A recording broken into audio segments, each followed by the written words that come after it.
ముంచెత్తిన వాన మెదక్ కామారెడ్డి జిల్లాలో అతలాకుతలం. జల దిగ్బంధంలో దూప్ సింగ్ తండా. నిజాం సాగర్లో బొగ్గు గుడిసె వాగులో చిక్కుకున్న 5గురు, కాపాడిన అగ్నిమాపక సిబ్బంది. బిక్కనూరులో కొట్టుకుపోయిన రైల్వే ట్రాక్, పలు రైళ్లు రద్దు, నీట మునిగిన పంట పొలాలు.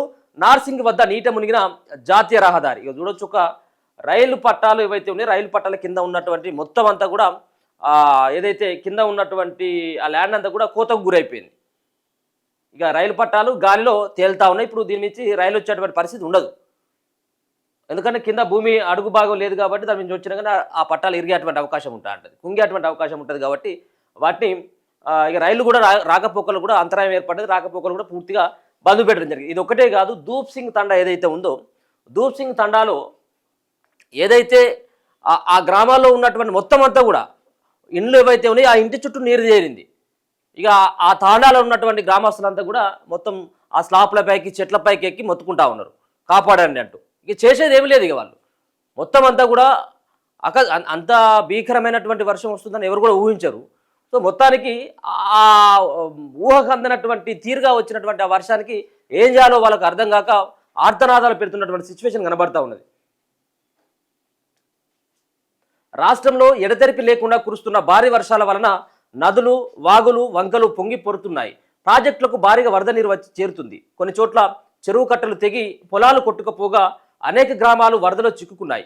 మొన్న రాత్రి నుంచి ఒక కామారెడ్డిలోనే 41 సెంటీమీటర్లకు పైగా వర్షం కురిసినట్లు సమాచారం.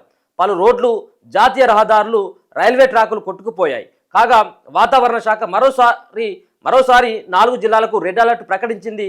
నిజామాబాద్, నిర్మల్, జగిత్యాల, భూపాలపల్లి జిల్లాలో మరో భారీ నుంచి అతి భారీ వర్షాలు కురుస్తాయని చెప్పేసి హెచ్చరించడం జరిగింది.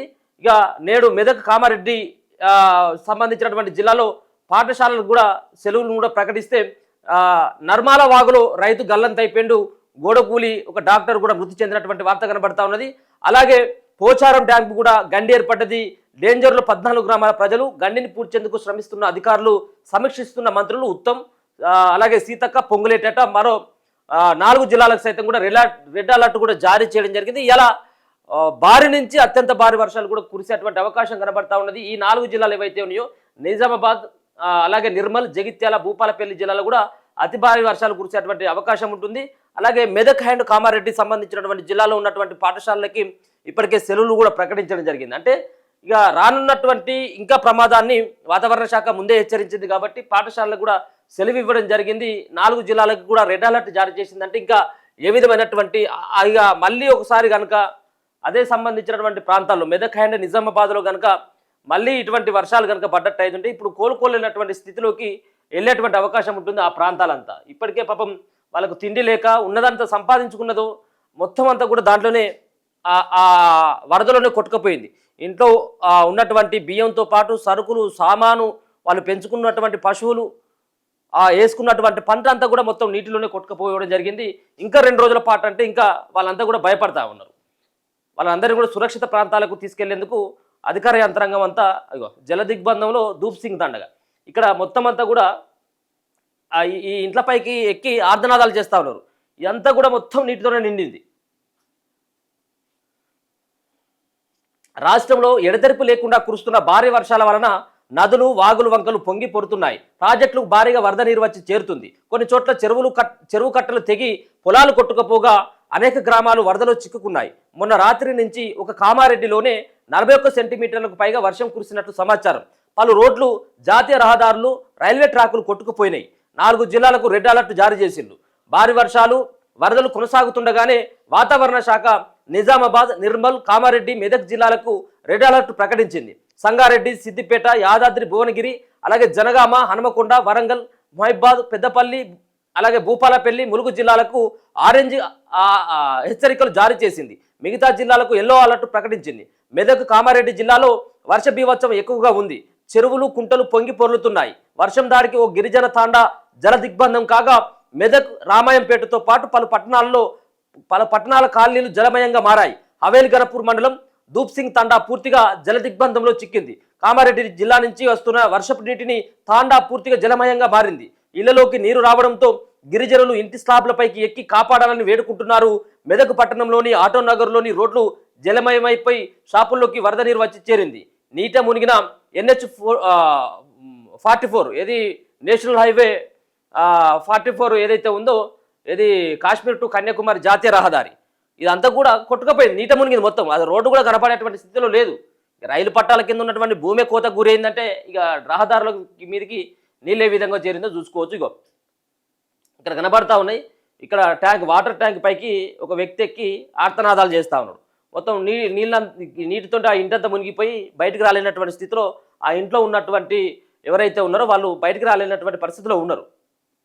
భారీ వర్షాలతో కాశ్మీర్ కన్యాకుమారి జాతీయ రహదారి 44 పై రాకపోకలు నిలిచిపోయాయి. మెదక్ జిల్లా నార్సింగ్ వద్ద హైవేపై భారీగా చేరిన వరద నీరు వచ్చి చేరింది. దీంతో రహదారి చెరువును తలపిస్తున్నది. ఈ క్రమంలో హైదరాబాద్ నిజామాబాద్ మధ్య రాకపోకలు బంద్ అయ్యాయి.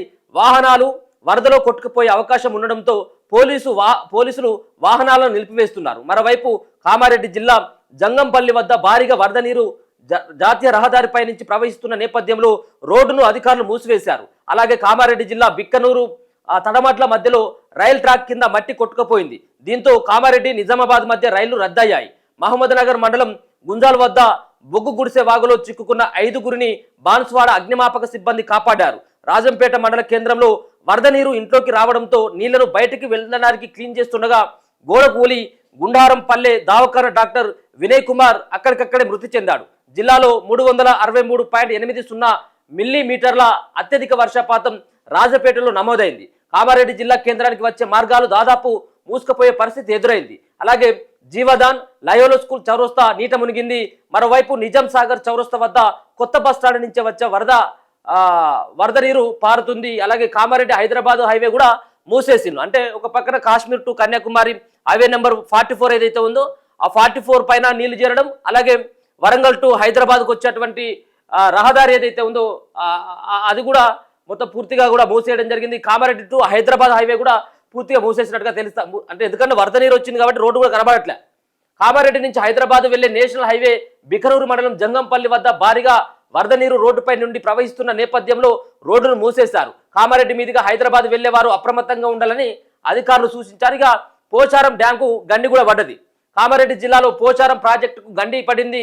నిన్నటి నుంచి కురుస్తున్న భారీ వర్షాలకు పోచారం చెరువులోకి భారీగా వరద నీరు వచ్చి చేరింది. బుధవారం ఉదయం నుంచి పోచారం ప్రాజెక్టుపై నుంచి 6 అడుగుల మేర నీరు ప్రవహిస్తుంది. ప్రాజెక్టు పూర్తి సామర్థ్యం 75,000 క్యూసెక్లు కాగా ప్రస్తుతం 1.5 లక్షల వరద వస్తుండడంతో ఈ ప్రమాదం జరిగింది. డ్యాం పై నుంచి నీరు ప్రవహిస్తుండడంతో పక్కనే ఉన్న మట్టి కొట్టుకుపోయి గండిపడింది. దీంతో ప్రాజెక్టు దిగువన ఉన్న 14 గ్రామాలు డేంజర్లో పడ్డాయి. ఏ క్షణమైనా కట్ట తెగిపోయే అవకాశం ఉండడంతో అధికారులు గండి పూడ్చడానికి తీవ్రంగా శ్రమిస్తున్నారు. మంత్రులు సీతక్క వీళ్ళంతా కూడా మరి ఆయా సంబంధించినటువంటి జిల్లాల యంత్రాంగాన్ని అప్రమత్తం చేసేటువంటి ప్రయత్నం వాళ్ళు చేస్తూ ఉన్నారు. నిజంగా ఒక భీకరమైనటువంటి వర్షం అని చెప్పుకోవచ్చు. ఇది అంతా నిజంగా ఆ సంబంధించినటువంటి గ్రామాలు ఏవైతే ఉన్నాయో ఇప్పటికీ బిక్కుమంటూనే ఉన్నాయి. వాళ్ళకు తలదాచుకోవడానికి కూడా ఇక్కడ ఇల్లు లేదు. మరో పక్కన నిన్ననే అకస్మాత్తుగా వర్షానికి రావడం అక్కడ ఉన్నటువంటి ప్రభుత్వం సైతం కూడా ఏం చేయలేనటువంటి స్థితిలోకి వెళ్ళిపోయింది. వాళ్ళని సురక్షిత ప్రాంతాలకు తరలించేంత వరకు ఓకే, కానీ వాళ్ళకు తిండి కానీ మిగతా సంబంధించినటువంటి అవసరాలను తీర్చలేకపోయింది అనేది అక్కడ ఉన్నటువంటి ప్రజలంతా కూడా ఆవేదన వ్యక్తం చేస్తున్నారు. సరే, ఏదేమైనప్పుడు కూడా ఇటువంటి విపత్తులు వచ్చినప్పుడు ప్రభుత్వం అప్రమత్తంగా ఉండాల్సినటువంటి అవసరం ఉంటుంది. ప్రజలను కాపాడాల్సినటువంటి పరిస్థితి కూడా ఉంటుంది. కాబట్టి ముఖ్యమంత్రి రేవంత్ రెడ్డి అక్కడికి ఈరోజు ఏరియల్ సర్వే, మరి సరే ఏరియల్ సర్వే అంటే అంచనా వేసేందుకు ఆయన వెళ్తా ఉన్నాడు. సో ఏరియల్ సర్వే ద్వారా హెలికాప్టర్ ద్వారా నువ్వు వెళ్ళడం వల్ల ప్రజలకు ప్రజలని వాళ్ళని అక్కడి నుంచి రక్షించేటువంటి ప్రయత్నం ఏది ఉండకపోవచ్చు, కానీ ఆయన ఒక అంచనా వేసేందుకు వెళ్తా ఉన్నాడు. సో ఇప్పటికే ఆ ప్రజలు మొత్తం అంతా కూడా కట్టుకున్నటువంటి గూడు, వాళ్ళు ఏర్పరచుకున్నటువంటి నీడంతా కూడా చెల్లాచెదురైనటువంటి సిచ్యువేషన్ కనబడతా ఉన్నది. సో ఇంకా 2 రోజులు ఉన్నాయట వాళ్ళకు. ఇక నేడు పాఠశాలలో కూడా సెలవులు ఇచ్చింది. అక్కడ మెదక్ జిల్లాలో కురుస్తున్న భారీ వర్షాలకు వాగులు వంకలు పొంగి పొర్లుతున్నాయి. భారీ వరదలతో అనేక తాండాలు నీటిలో మునిగిపోగా రోడ్లు రైల్వే ట్రాకులు కొట్టుకుపోయినాయి. ఇక మెదక్లో హవేలి గణపూర్ రామాయంపేట చేగుంట నార్సింగి మెదక్ పట్టణం మూసాయిపేట మండలంలో అతి భారీ వర్షం కురవక జనజీవనం అంతా కూడా అస్తవ్యస్తం అవడంతో మెదక్ అండ్ కామారెడ్డిలో పూర్తిగా ఆడ ఉన్నటువంటి స్కూళ్ళకి, ఆ జిల్లాలో ఉన్నటువంటి స్కూళ్ళకి సెలవులు కూడా ప్రకటించడం జరిగింది. ఇక అప్రమత్తంగా ఉండాలని చెప్పేసి కూడా ముఖ్యమంత్రి రేవంత్ రెడ్డి ఆదేశాలు కూడా జారీ చేసినటువంటి ఒక వార్త అయితే కనబడతా ఉన్నది. విద్యుత్ స్తంభాలు ఏవైతే ఉంటాయో ఆ విద్యుత్ స్తంభాల దగ్గరికి వెళ్ళకూడదు అని చెప్పేసి, అలాగే నాలాలు దగ్గరికి కూడా వెళ్ళొద్దు అని చెప్పేసి ఆయన ఒక సూచనలు అయితే చేయడం జరిగింది. సో ఇవి అన్ని సంబంధించినటువంటి అంటే ఈరోజు పూర్తిగా సైతం కూడా ఈ సంబంధించినటువంటి వార్తలే ప్రధానంగా కనబడతాయి. ఎక్కడ చూసినప్పుడు కూడా వరద బీభత్సమే కనబడతా ఉన్నది.